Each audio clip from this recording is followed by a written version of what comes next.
We have been on a new journey, exploring some of what it means to be disciples, not only disciples of Jesus, but of the Christian church, disciples of Christ, the denomination of which we are a part. Dr. Silver started us last week on our journey, marking off some of the important foundational elements of this denomination of which we are a part. You will want to be here next Sunday as the Reverend Deleslin Kennebrew, who serves on our regional ministry team in the greater Kansas City region, will be preaching.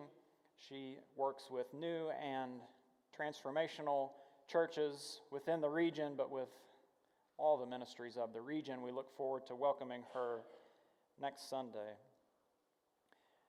This morning, we find ourselves in 2 Timothy, the 4th chapter.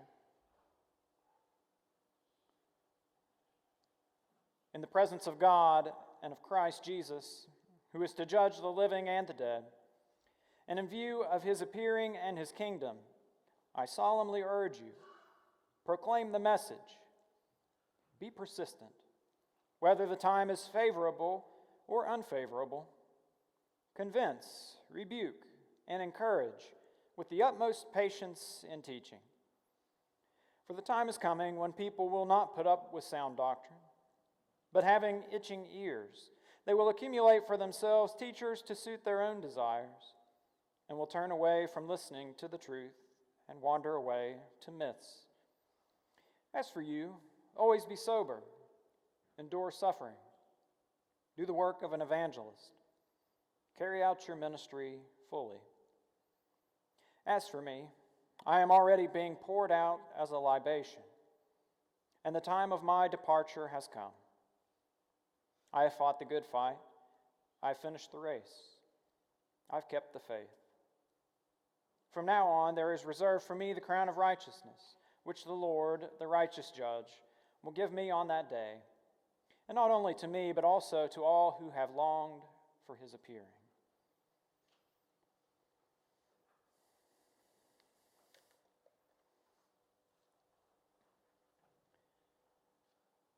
Would you pray with me?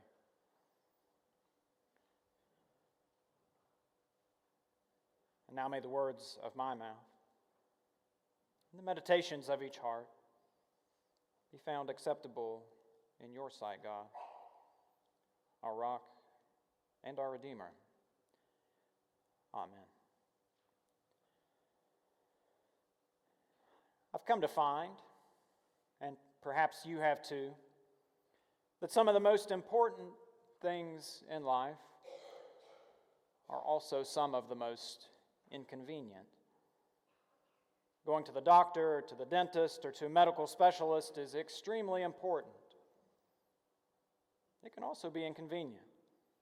Taking time off from work, scheduling 6 to 8 months out for a procedure, trying to find a new doctor when you move or yours retires, fasting and getting poked and prodded and swallowing revolting concoctions. It's inconvenient. Others say cleaning the house is inconvenient, especially when you have kids. I can spend an entire day off cleaning the house, and my blessed children can have it torn apart in under 5 minutes. Politics is important, but to a large degree can be inconvenient, especially during election season. Mudslinging political ads and mailings and donation calls and gridlock on Capitol Hill. Exercise, important, not always convenient. We might even say that our faith, our participation in a Christian way of life is in. We give key hours of our week, our evenings and weekends, time that could be spent doing other things. We give financially of our resources that could have been spent in other areas. We intentionally engage in dialogue that is uncomfortable, surrounding any number of topics that we might otherwise just ignore. We do all these things, doctor visits and house cleaning and exercise and the practice of our faith, not because they are convenient, but because they're important. Our physical wellness enhances our quality of life. A relatively clean home maintains both our sanity and our dignity. Exercise maintains our health, and our faith connects us to God and enhances our community and moves us toward a more meaningful existence. It's interesting to hear how the Apostle Paul words it. I solemnly urge you, he writes to Timothy, proclaim the message, be persistent, whether the time is favorable or unfavorable. Convince, rebuke, and encourage with the utmost patience in teaching. Whether the time is favorable or unfavorable. Don't go to the doctor when your schedule clears. Take the time off work, postpone the vacation, get it on your calendar. Your health is important. Don't exercise when your pace lessens. Wake up before the sun, squeeze that walk in during lunch, go to that evening meeting a little sweaty. Don't avoid politics until you're comfortable. Engage in tough dialogue, deep dive on an issue, participate in the political process. Do the same with your faith. There is an urgency in Paul's writing. I urge you, proclaim the message, be persistent, do it now. Convince, rebuke, encourage. Don't wait for someone else to pick it up and run. You do it. I get the impression Paul doesn't have time for my excuses or interest in them to begin with. Did you see former President Jimmy Carter this past week? The guy is 95 years old, has 14 stitches over his eye from a fall in his home, and he's still out there building with Habitat for Humanity. He said, I fell down and hit my forehead on a sharp edge and had to go to the hospital. And they took 14 stitches in my forehead, and my eye is black, as you've noticed. But I had a number one priority, and that was to come to Nashville and build houses. This past week, I talked for a while with the Reverend Carol Devine. Back in 2007, Carol and I were in seminary together at Lexington Theological Seminary. Carol was swamped. She came to seminary full-time, full course load, one of the top in our class, second career, married, 3 kids. By any account, you could say that she was doing well more than her fair share. And yet she noticed a growing need in our world and in our churches, an increasingly urgent need. So in 2007, she started an initiative within our denomination called Green Chalice. Green Chalice congregations recognize the irreversible damage being done to our world, to God's creation, and take intentional measures to be more faithful stewards of God's delicate environment. And let me tell you, a green lifestyle is anything but convenient. My wife has us using this special recycled toilet paper at home. Church, it is not Charmin Soft. We have one of those Nest thermostats at home, which partners with KCP&L's Rush Hour program. It allows them to change our thermostat on hotter days to lessen strain on the grid during high demand. And some days I'll walk in the house on one of those 90-degree Missouri summer evenings, tired from the day, ready to start dinner. The kids are rowdy. I've got this rough toilet paper. And all of a sudden I'll wonder, why is it so hot in the house? And my anger carries me up the steps to the thermostat, only to see why. Because I've agreed to be persistent, whether the time is favorable or unfavorable. And I know I can override the rush hour adjustment and lower the temperature, but Paul says to endure suffering. And so back downstairs I go. Thanks a lot, Apostle Paul.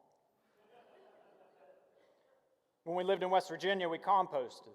And the bin was about 25 yards from our back door, and yet in rain or sleet or snow, I carried those food scraps out to the bin and back. inconvenient. We tried as much as possible with our 2 kids to use cloth diapers, and it was messy, and it was fragrant, and it was inconvenient. To wipe and toss was so much easier, so much more convenient. We've been trying to shift as a family toward eating more vegetarian. It's inconvenient. Going to the meals where there is no vegetarian option and creating dishes that both parent and child will eat. Why in the world we would live in the barbecue capital of the United States and move toward eating vegetarian is beyond me some days. But we're trying. We're trying small steps to be more ecologically minded because it can be both guilt-inducing and overwhelming. It's guilt-inducing when I walk into the grocery and have forgotten my reusable bags. It can be guilt-inducing when I see someone else driving hybrid or electric and know I can't afford to or choose not to. I feel the guilt when I bump my thermostat up a few degrees instead of putting on a hoodie or going in search of my house slippers. On the overwhelming end, I sometimes get compassion fatigue, knowing the world is so large and the peril so imminent, and what can I do as one person or one family or one church when the scope needs to be national and global in scale? Sometimes I want to throw my hands up and quit, or assign myself to fate and crank the AC with the windows open and eat my burnt-end sandwich. Resign myself to fate. Celebrate I'll probably be dead before it gets too bad anyway. And then I hear the Apostle Paul. As for you, always be sober, endure suffering, do the work of an evangelist, carry out your ministry fully. He's not heaping guilt or fear. We know motivation from guilt or fear is unsustainable. It's a vote of confidence. You can do this, Paul says. Reverend Carroll said to me on the phone this week, if your life doesn't look any different from anyone else as a follower of Christ, then we have a problem. And I would take her one step further and add, if your church doesn't look any different from any of the other churches as followers of Christ, then we have a problem. There are roughly 3,000 Disciples of Christ congregations in the United States and Canada. 3,000. Do you know how many of them are Green Chalice congregations?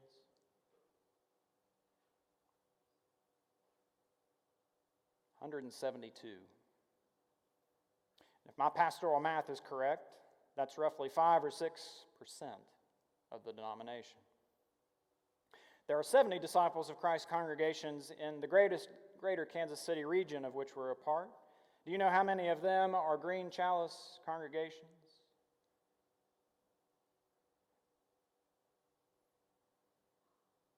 2.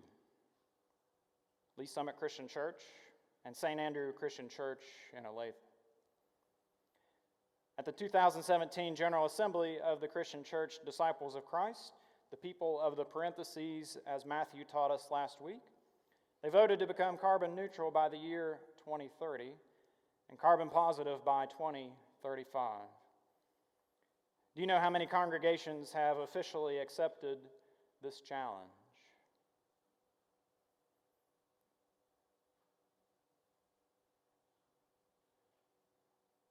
2.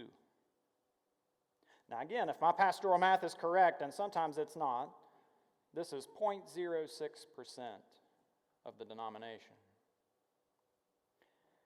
I don't share these numbers to induce any guilt for us or for any other congregation. I know there are congregations that care deeply about the environment who might not be on the Green Chalice register.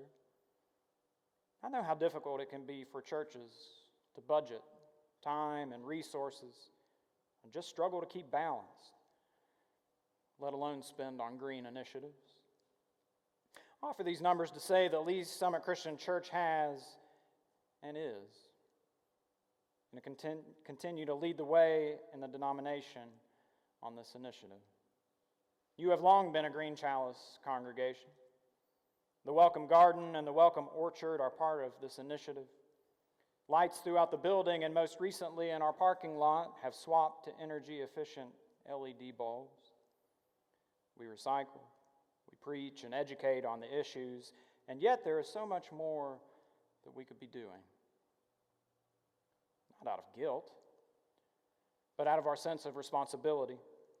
Not out of pride, but out of the seriousness with which we approach our faith.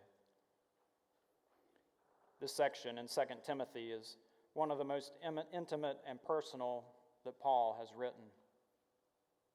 He's imprisoned. He's approaching the end of his ministry. And he is approaching the end of his life. He's reflective, looking back over the years at what he's been through and what he has accomplished. As for me, he writes, I am already being poured out as a libation, as a sacrifice, as an offering. And the time of my departure has come. I have fought the good fight. I have finished the race. I have kept the faith.